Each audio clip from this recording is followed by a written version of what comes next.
Keystone. Joining me now from Washington is Saskatchewan Premier Brad Wall. Good to see you again, Premier. We just saw each other, but I'll take you anytime you're available. Good to see you. Likewise, thank you. Thanks you're there, you're talking about carbon capture, you're talking about the things your province is doing in terms of pushing the environment, helping with climate change. Is anyone listening to your message? You know, I think so, and we just have to keep repeating the message. I think, as I've said earlier, that the economic case for the pipeline has been made. Here you have a ready-made stimulus without any public money required in terms of thousands of construction-related jobs, and then there's the economic benefit, the taxes to the states. The economic argument, I think, has been made, and what we ought to be doing is providing the administration with some environmental elbow room to approve of the pipeline. And I think what Gary Dewar, our ambassador, has done today is in that vein. He has responded to the recent report from the State Department. By the way, Ambassador Dewar, I think, has been doing an excellent job on this and other files. All of the files he has handled so far. To be fair, how can you say he's doing an excellent job when there is no decision, and he hasn't got one yet? Well, first of all, the quality of the argument that's been made, and I think we see his work and the work of the federal government, maybe with help from the provinces, manifest in the State Department's most recent report. For example, Canada's been saying, if you take a look at what's happened in terms of rail transport of oil, 2008, Rosemary, 8,000 cars per year in the United States hauling oil. Today, over 400,000. And we've also seen a number of spills. We know of the environmental risks. We know the GHG emissions attendant to rail transportation of oil are higher than the GHG that you could attribute to the Keystone or its source. And by the way, the State Department agrees with that and included that in their report. So I think the job has been, the argument has been made. And now we've got to make sure that all of the allies, Democrat, Republican, and those who aren't yet in favor of the pipeline have these facts. And that's part of the reason why we're here. I'll meet with Speaker Boehner here when we're done, and we have a couple of days of meetings ahead.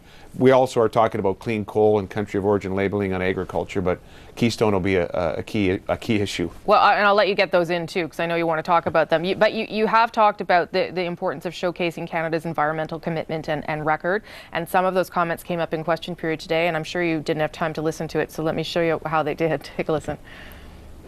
When will the minister heed this advice and, as Brad Wall said, pivot to the environment? Here, here. We are taking actions. We've introduced new emission regulations for vehicles, and we were the first major coal user to ban the construction of traditional coal-fired power plants. So that's Leonid Glukak responding to your call over the weekend and on Friday. Why doesn't the government just put oil and gas regs in place? And wouldn't that make a difference if you think that that's the argument to make to get Keystone forward? I think it would be helpful. I'm saying we can make the case for Keystone on the economic side and on the environment side without those regs.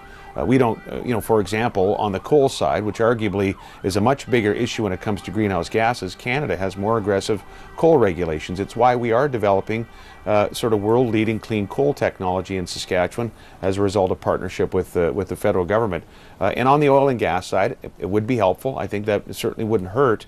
But the State Department itself, its most recent report, has given the President, we think, the elbow room to say this is not going to impact GHGs in a negative way, emissions in a negative way. In fact, you can make the opposite argument that if we continue to see an emphasis on rail, with the attendant higher emissions from rail, with the greater potential for spills, that pipelines are better from an environmental standpoint. Not perfect, but certainly better, and the oil is moving. So, I think we can make the argument and have that approval without it. We're going to be here meeting with as many people as we can who will have, a point of contact with the administration at some point to say, look, here's the argument on the economic side and on the environmental side. But, you can, take credit for what you're doing in your province and push your environmental record, but it's just one province. And if you look at what this country's doing, and particularly this government, they don't have the best track record on the environment and a commitment to lower GHGs. So I just wonder if your argument is strong enough, quite frankly, to convince anyone.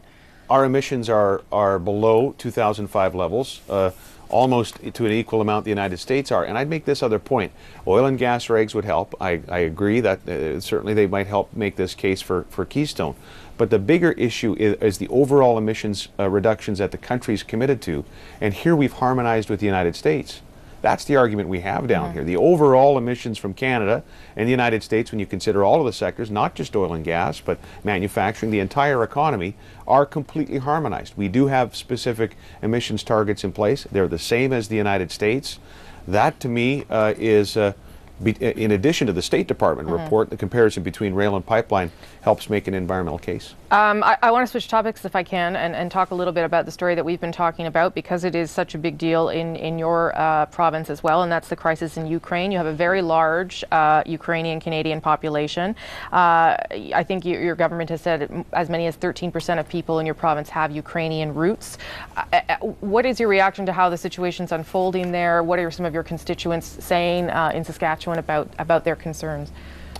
Well, this has rapt attention right across the province. The tragedy that's unfolding and what's happening in the Crimea, the loss of lives during the rioting was something that hit home. You're right, over 130,000 people, and more, by the way, because we're undergoing another welcome wave of immigration into the province of Saskatchewan, many from Ukraine, and so we have long-standing citizens, long-time residents of the province with Ukrainian ties, and now new citizens from that country. And people are seized of this issue and watching it very carefully. And we're obviously prior to this most recent Russian aggression.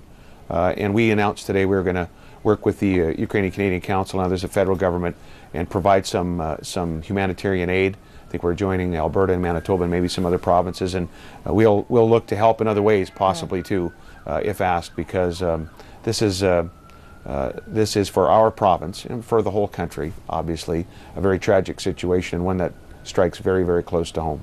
Let me ask you one final question, because I know you wanted to talk about it. Country of origin meat labeling, you're looking to, I guess, get rid of it, and I'm wondering why, and whether that really makes sense given some of the concerns that we've seen over just where that is, meat is originating from. So tell me, make your case. Well, it's not about meat safety, and Canada's one of the WTO. The WTO has agreed that basically this is a non-tariff trade barrier. That's what this is. This is about a competitive advantage for beef that doesn't come from our country or Mexico, for example. And so we want to make that case here. By the way, after several years of drought, we know the packing industry in this country is suffering from a lack of feedstock, frankly, from a lack of, they're lacking animals. And we've seen plant closures, certainly one in Texas of a very large-scale facility, in part because of this non-tariff trade barrier that's having the unintended effect, I think, of hurting the industry here. That's why I think the American Meat Institute has been, at least notionally, worried about this particular trade barrier. We have also said to the federal government, after the correct process has gone through the WTO, we support retaliation, because Canada's won this case at the WTO. We've won it, and if the Americans are going to ignore it, then we have no choice, I think, but to not be Boy Scouts about it and to take retaliatory action in terms of trade. We don't want to, obviously, we're a free trading country, but we've won at the WTO, and now it's important for the Americans to agree, and so that's a message we have here as well. And has retaliation been something the federal government has been receptive to when you put that on the table? Minister Ritz has not ruled it out.